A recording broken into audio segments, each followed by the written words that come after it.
want to ask you about building reputation in the so-called reputational bank, because part of your ability to respond to a crisis is all the investment in your reputation that you've made beforehand. What kind of planning does that take?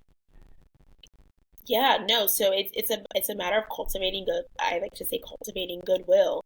So before a crisis comes up, whether it's a crisis specific to you or something that inadvertently is going to blow back on you, making sure that you've done the things on the back end, and this is going to look different from other for every client.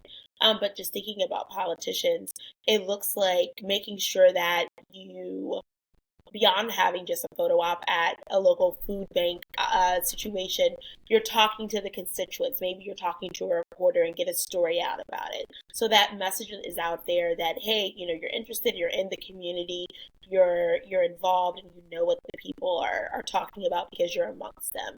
Um, I think it looks like, if you know something big is coming up that is going to, again, negatively blow back on you or others. We actually, not to switch out here, but I don't know if you heard that Sean did Puffy Combs, P. Diddy, Mm-hmm. recently had a lawsuit brought against him by his ex girlfriend, in which he alleged that he abused her and hurt her in a number of different ways.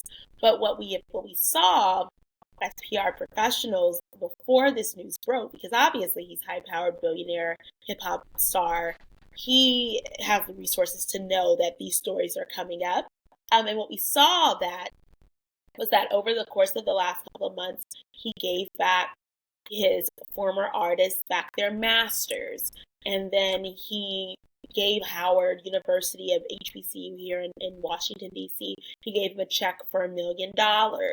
And all of this stuff started happening right, but maybe couple of months before this dropped about this news. And so, while that's not well, that's a good example of ways to kind of get in front of it. I'm hoping that none of our listeners who are like listening to this advice are like, oh, I also have a similar crisis.